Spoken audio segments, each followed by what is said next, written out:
Halo, selamat datang di video kali ini. Di video dengan tema sosiologi kesehatan ini, kami akan membahas materi dengan topik model-model perubahan perilaku kesehatan. Sebelumnya, perkenalkan kami dari kelompok 2 Sosiologi FISIP 1S 2020 beranggotakan Ainaya Al-Fatihah, Lili Sukmawati, Rosita Bashukesti, dan Halim Awalul Putra. Video ini dibuat sebagai tugas pemenuhan mata kuliah Sosiologi Kesehatan dengan dosen pengampu Dr. Argio Dermatoto, MSI. Next, kita langsung masuk saja nih ke materi pembahasan dan jangan lupa disimak ya. Kesehatan erat kaitannya dengan perilaku. Perilaku menentukan kesehatan dapat terus membaik atau memburuk.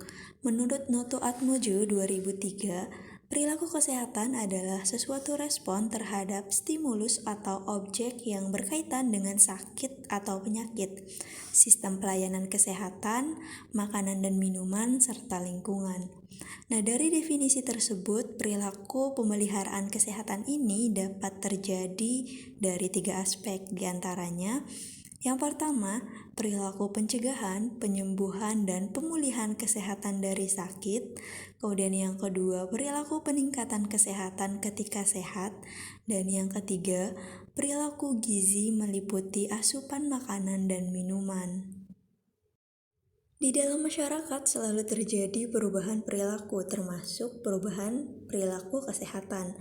Maka dari itu, kami di sini akan menjelaskan model-model perubahan perilaku kesehatan, dan perlu diketahui bahwa terdapat 7 macam model perubahan perilaku kesehatan. Yang pertama di sini ada model pengelolaan rasa sakit.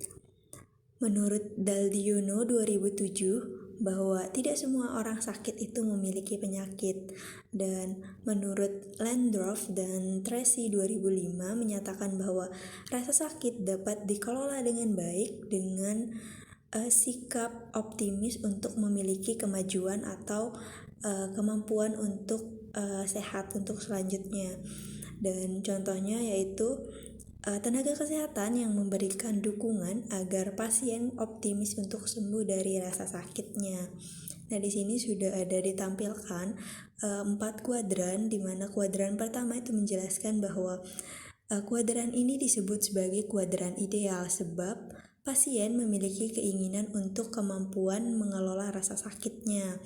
Kemudian kuadran kedua, pasien memiliki keinginan untuk mengelola rasa sakitnya, namun ia tidak memiliki kemampuan untuk melakukan pengelolaan tersebut, sehingga tenaga kesehatan atau tenaga medis perlu memberi arahan mengenai manajemen rasa sakit. Kemudian yang kuadran ketiga itu menyatakan bahwa pasien memiliki kemampuan untuk sembuh, namun ia sudah kehilangan semangat hidup. Pada kuadran ini, tenaga kesehatan dituntut untuk mampu memprovokasi pasien agar memiliki keinginan untuk sembuh. Kemudian kuadran yang keempat, pasien sudah tidak memiliki keinginan untuk sembuh atau memiliki kemajuan, sehingga tenaga medis harus bekerja keras secara preventif maupun kuratif. Model Suchman. Model ini memberikan batasan perilaku sakit sebagai tindakan untuk menghilangkan rasa tidak enak yang disebabkan karena timbulnya gejala tertentu, di mana dalam model ini terdapat 4 unsur utama yang dapat digunakan untuk memahami perilaku sakit. Unsur yang pertama adalah unsur perilaku sakit itu sendiri yang merupakan reaksi individu dalam mencari pengobatan dan terbagi ke dalam 5 reaksi.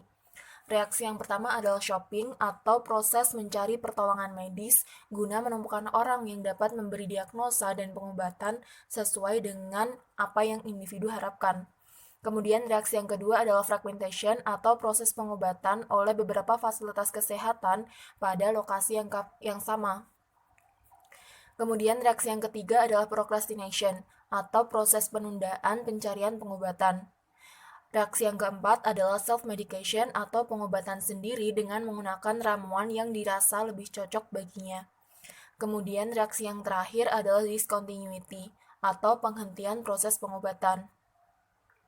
Untuk unsur yang kedua adalah sekuensi peristiwa medis, di mana setiap individu memiliki reaksi terhadap gejala penyakit yang terbagi atas 5 tingkat. Antara lain yang pertama adalah tahap pengenalan gejala penyakit, di mana pada tahap ini individu itu sudah memutuskan bahwa dirinya sedang dalam keadaan sakit, yang ditandai dengan rasa tidak enak dan ia beranggapan bahwa keadaan tersebut membahayakan dirinya. Kemudian tahap yang kedua adalah tahap asumsi peranan sakit. Karena individu merasa sakit dan memerlukan pengobatan, maka individu mulai mencari pengakuan dari pihak lain yang diharapkan dapat membantunya untuk memberi peran sesuai dengan kondisi yang ia alami. Kemudian tahap yang ketiga adalah tahap kontak dengan pelayanan medis. Pada tahap ini, individu sudah mulai mencari dan menemukan tempat pelayanan kesehatan. Kemudian yang keempat adalah tahap menjadi pasien, di mana individu memutuskan bahwa dirinya adalah orang yang sakit dan ingin disembuhkan. Kemudian pada tahap yang terakhir adalah tahap penyembuhan atau rehabilitasi. Pada tahap ini, individu yang sakit memutuskan untuk melepaskan diri dari peranan sebagai orang yang sakit, sebab ia sudah sehat kembali.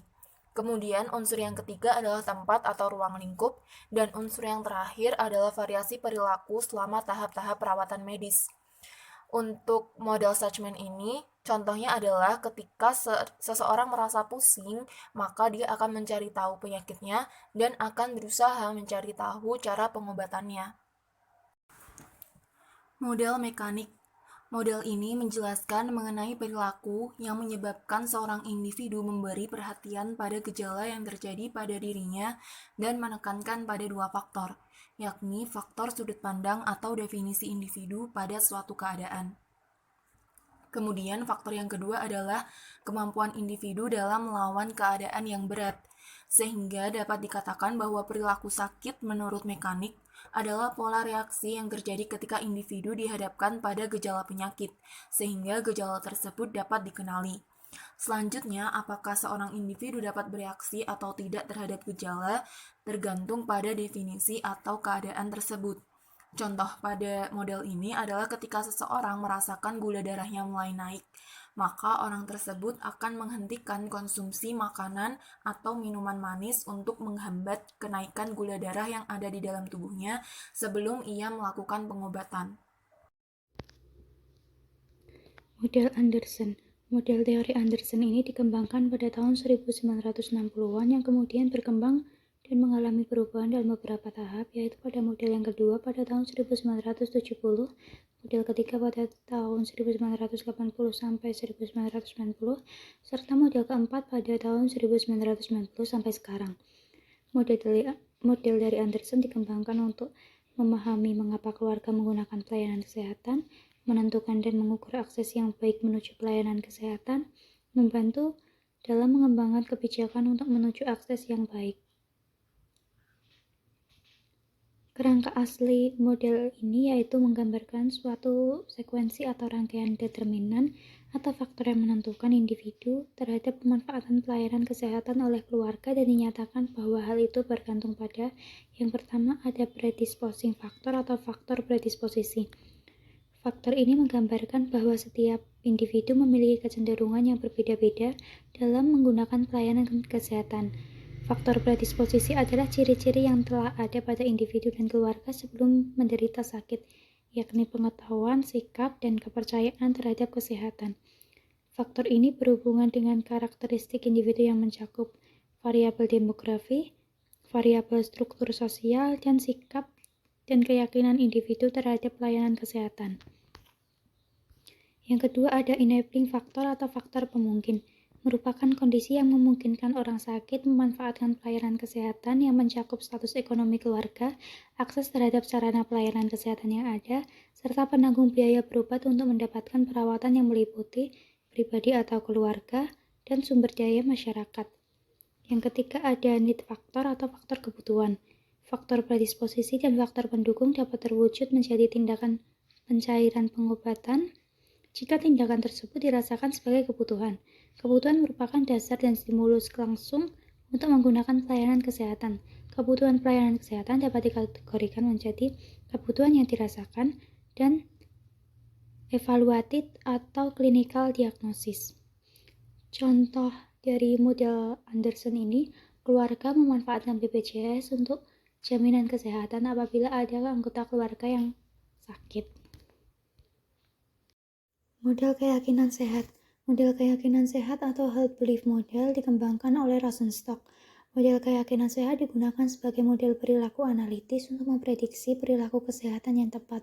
Dasar dari model keyakinan sehat yaitu motivasi untuk bertindak dan menekankan pada bagaimana persepsi individu mengarah pada motivasi gerak dan menyebabkan beberapa perilaku. Model ini menunjukkan hubungan antara keyakinan sehat dan perilaku kesehatan. Terdapat beberapa aspek pembentuk keyakinan sehat atau health belief model, yakni yang pertama ada perceived susceptibility atau kerentanan yang dirasakan, yaitu keyakinan individu mengenai kerentanan dirinya atas resiko penyakit dalam mendorong orang untuk mengadopsi perilaku yang lebih sehat. Selanjutnya ada perceived severity atau bahaya kesakitan yang dirasakan, adalah keyakinan individu atau keparahan suatu penyakit. Sedangkan persepsi keparahan terhadap penyakit sering didasarkan pada informasi atau pengetahuan pengobatan atau bersumber dari kepercayaan terhadap orang yang memiliki kesulitan tentang penyakit yang diderita atau dampak dari penyakit terhadap kehidupannya. Selanjutnya ada perceived barriers. Hambatan yang dirasakan merupakan aspek negatif pada diri individu yang menghalangi individu untuk berperilaku sehat. Selanjutnya ada perceived benefit, merupakan keyakinan akan manfaat yang dirasakan pada diri individu jika melakukan perilaku sehat. Konstruksi dari makna yang dirasakan adalah pendapat seseorang tentang kegunaan suatu perilaku baru dalam menurunkan resiko terkena suatu penyakit. Yang selanjutnya ada self-evancy, merupakan kepercayaan pada diri sendiri atau kemampuan untuk melakukan sesuatu. Contoh dari model keyakinan sehat adalah orang yang terpapar COVID-19 akan mengisolasi diri, mengonsumsi vitamin hingga melakukan istirahat yang cukup. Hal ini merupakan upaya yang dilakukan oleh seorang bahwa ia yakin dirinya akan sembuh. Selanjutnya, saya Halimah Walul akan menjelaskan materi berikutnya, yaitu tentang model Kurt-Lewin. Selanjutnya yaitu ada model Kurt-Lewin.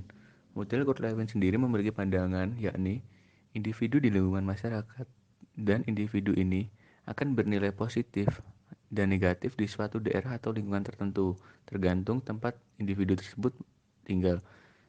Di dalam model Kurt-Lewin sendiri terdapat 4 variabel jika seorang bertindak untuk mengatasi suatu penyakit, yaitu yang pertama ada kerentanan yang dirasakan, yang kedua ada keseriusan yang dirasakan, yang ketiga ada manfaat dan rintangan yang harus dirasakan, yang keempat atau yang terakhir yaitu ada isyarat atau tanda-tanda.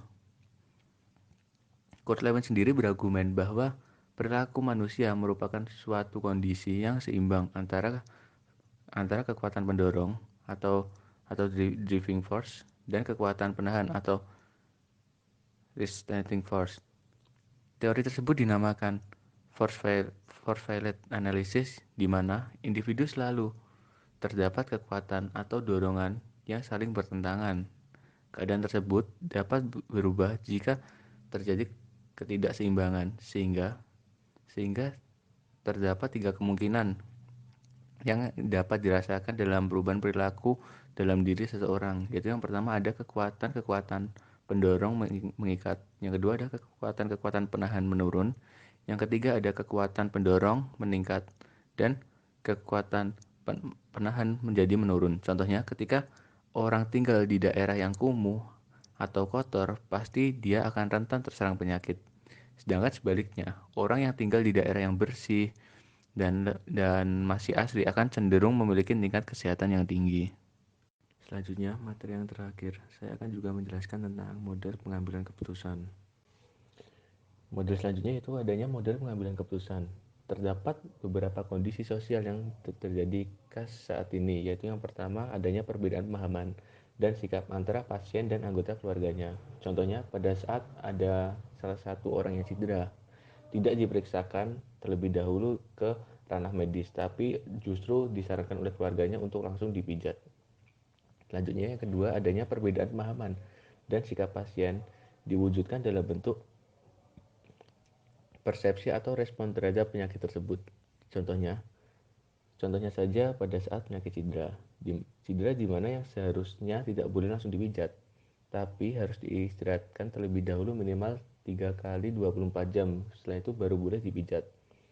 Selanjutnya yang ketiga adanya setiap di antara mereka memiliki akses informasi ke pihak lain terkait persepsi atau penanganan penyakit. Contohnya masyarakat saat ini telah memiliki BPJS sebagai sarana informasi tentang kesehatan mereka. Yang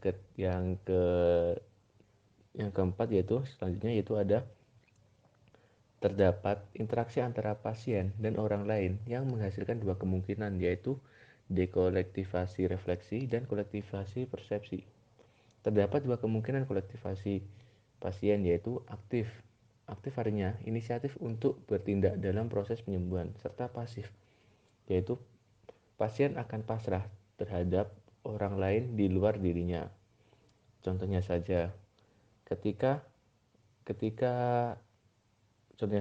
kalau pasif itu ketika ada orang sakit, pasti mereka akan pergi ke dokter sebagai tindak dalam proses penyembuhan mereka. Sedangkan pasif yaitu ketika ada orang yang sakit, dia akan membiarkan saja penyakit dan beranggapan bahwa penyakit itu akan sembuh dengan sendirinya atau dengan menggunakan media-media yang tidak sewajarnya. Contohnya pergi ke dukun. Itu juga menjadi salah satu contoh dari kegiatan kolektivasi pasien yang disebutkan secara pasif tersebut.